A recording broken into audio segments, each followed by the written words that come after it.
موت کب اور کیسے آتی ہے؟ موت آنے سے کچھ دن پہلے کون سی نشانیاں ظاہر ہوتی ہیں؟ نبی کریم صلی اللہ علیہ وسلم نے فرمایا، اگر کسی شخص کے اندر یہ نشانیاں ظاہر ہوں تو سمجھ جائیں کہ وہ بسم اللہ الرحمن الرحیم السلام علیکم ورحمۃ اللہ وبرکاتہ۔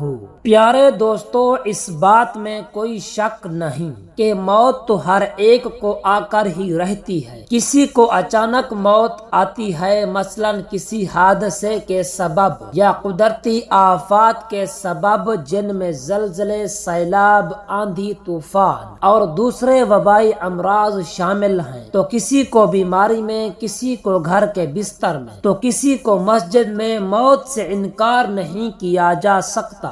موت کسی کی نہیں ٹلتی۔ جب اس کا وقت آ جائے تو چاہے بادشاہ ہو یا غلام، امیر ہو چاہے فقیر، سفیر ہو چاہے مشیر، یہ کسی کو نہیں بخشتی، چاہے زمین کے اندر چھپ جائے یا آسمان کی وسعتوں میں محفوظ ہو جائے۔ لیکن موت جو ہے، جب اس کا وقت آ جائے تو آ کر ہی رہتی ہے کہ اپنے اسباب خود پیدا کر لیتی ہے۔ اس ویڈیو میں موت کی حقیقت کے بارے میں بتائیں گے اور ایسی چند نشانیاں بھی بیان کریں گے جن کو سائنس بھی تسلیم کرتی ہے اور مانتی ہے کہ موت آنے سے قبل یہ نشانیاں ہر ایک پر ظاہر ہوتی ہیں۔ جب یہ نشانیاں ظاہر ہوں تو سمجھ جائیں کہ موت کا وقت قریب ہے۔ پیارے دوستو، خالق کائنات نے ہر نفس یعنی جاندار کے لیے موت کا وقت اور جگہ متعین کر دی ہے، اور موت ایسی شے ہے کہ دنیا کو کوئی بھی شخص،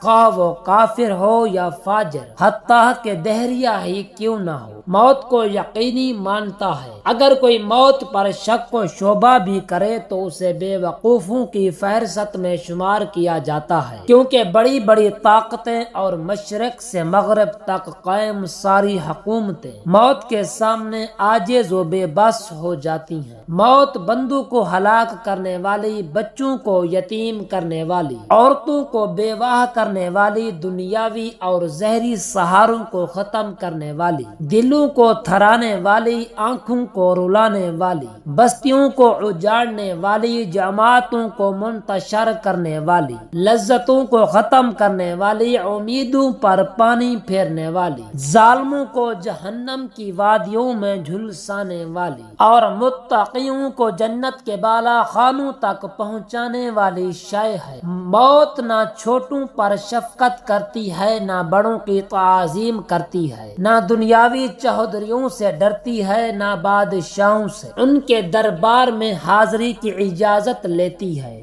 جب بھی حکم میں خداوندی ہوتا ہے تو تمام دنیاوی رکاوٹوں کو چیرتی اور پھاڑتی ہوئی مطلوب کو حاصل کر لیتی ہے۔ موت نہ نیک صالح لوگوں پر رحم کھاتی ہے اور نہ ظالموں کو بخشتی ہے۔ اللہ تعالیٰ کے راستے میں جہاد کرنے والے مجاہدوں کو بھی موت اپنے گلے لگا لیتی ہے، اور گھر بیٹھنے والوں کو بھی موت نہیں چھوڑتی۔ اخروی ابدی زندگی کو دنیاوی فانی زندگی پر ترجیح دینے والے بھی موت کی آغوش میں سو جاتے ہیں، اور دنیا کے دیوانوں کو بھی موت اپنا لقمہ بنا لیتی ہے۔ موت آنے کے بعد آنکھ دیکھ نہیں سکتی، زبان بول نہیں سکتی، کان سن نہیں سکتے، ہاتھ پیر کام نہیں کرتے۔ موت نام ہے روح کا بدن سے تعلق ختم ہونے کا، اور انسان کا دائرہ فانی سے دائرہ بقا کی جانب کوچ کرنے کا۔ ترقی یافتہ سائنس بھی روح کو سمجھنے سے قاصر ہے، حالانکہ اللہ تعالیٰ نے قرآن کریم میں واضح طور پر اعلان فرما دیا ہے، روح صرف اللہ تعالیٰ کا حکم ہے۔ موت پر انسان کے اعمال کا کھاتا بند ہو جاتا ہے، اور موت پر توبہ کا دروازہ بند، اور سزا اور جزا کا عمل شروع ہو جاتا ہے۔ حضور اکرم صلی اللہ علیہ وآلہ وسلم نے ارشاد فرمایا،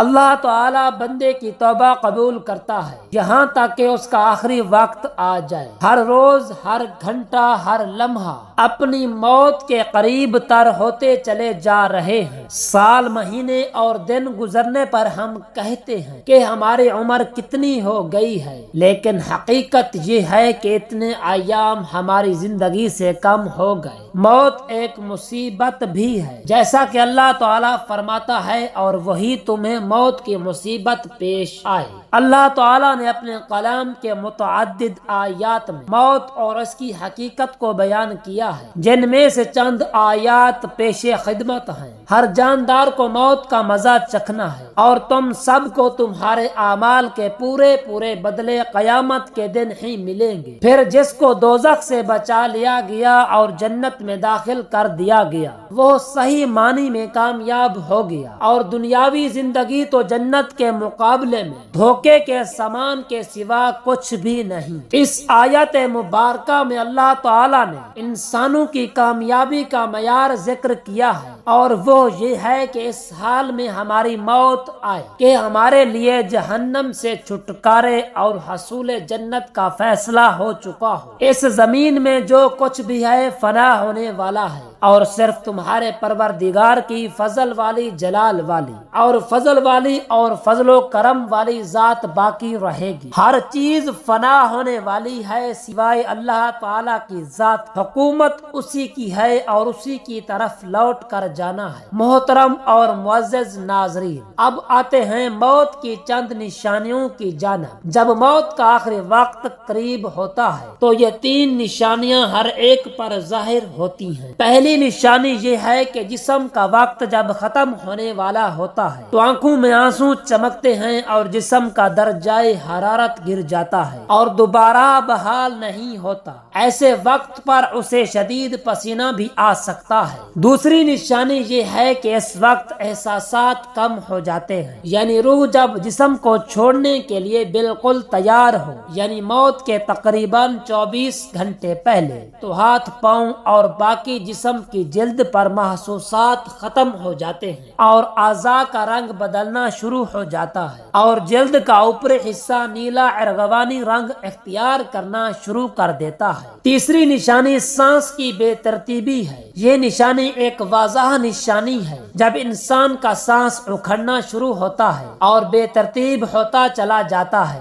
اور دھیرے دھیرے بجھ جاتا ہے۔ میڈیکل سائنس والے جانتے ہیں کہ یہ وہ وقت ہوتا ہے جب رخصت ہونے والا لینے آنے والوں کو محسوس کرنے لگتا ہے اور دیکھنے لگتا ہے، تو ایسے موقع پر اس کے منہ سے کچھ ایسے الفاظ نکلتے ہیں جسے سن کر ڈاکٹر کہتے ہیں کہ اسے علوین ہو رہی ہے۔ جسم جب کمزور اور لاغر ہوتا ہے تو علوین بھی ہو سکتی ہے، مگر سکرات نہیں ہے، اور اہل علم اس بات کو اچھی طرح سے جانتے ہیں کہ ساری زندگی جسم کو خون پمپ کرنے والے دل کی دھڑکنیں موت سے کچھ دیر پہلے بے ترتیب ہو جاتی ہیں، اور نبض اس قدر سست ہو جاتی ہے کہ اسے ہاتھ سے محسوس کرنا مشکل ہو جاتا ہے، اور یہ بہت بڑا اشارہ ہوتا ہے کہ جسمانی اعضاء اپنا وقت پورا کر چکے ہیں اور ان قریب بجھنے والے ہیں۔ جسم کا وقت جب ختم ہونے والا ہوتا ہے تو آنکھوں میں آنسو چمکتے ہیں اور جسم کا درجہ حرارت گر جاتا ہے اور دوبارہ بحال نہیں ہوتا۔ ایسے موقع پر اسے شدید پسینہ بھی آ سکتا ہے۔ ایسے موقع پر کمزور دل افراد اپنے جذبات پر قابو نہیں رکھ پاتے، تو انہیں چاہیے کہ مریض کے پاس نہ رہیں اور اس کے پاس ہرگز مت روئیں، کیونکہ جسم کی سماعت کی حس پوری طرح سے کام کر رہی ہوتی ہے، اور محبت کرنے والے اہل خانہ کو تکلیف میں دیکھنا بھی ایک تکلیف ہے۔ اسی لیے رخصت ہونے والے جسم کی روح کو اس تکلیف میں مبتلا نہ کریں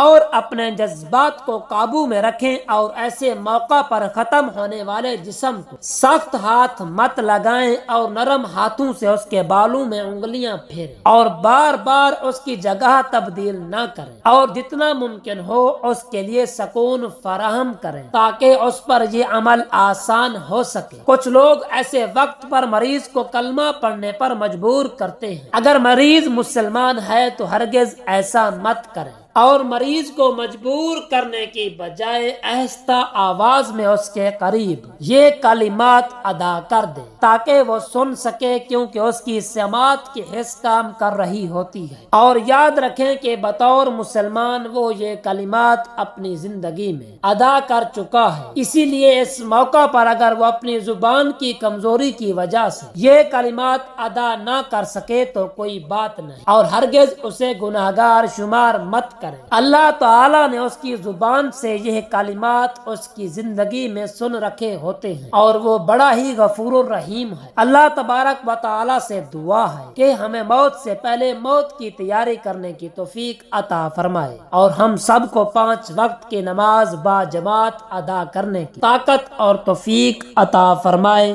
آمین ثم آمین۔ جزاک اللہ۔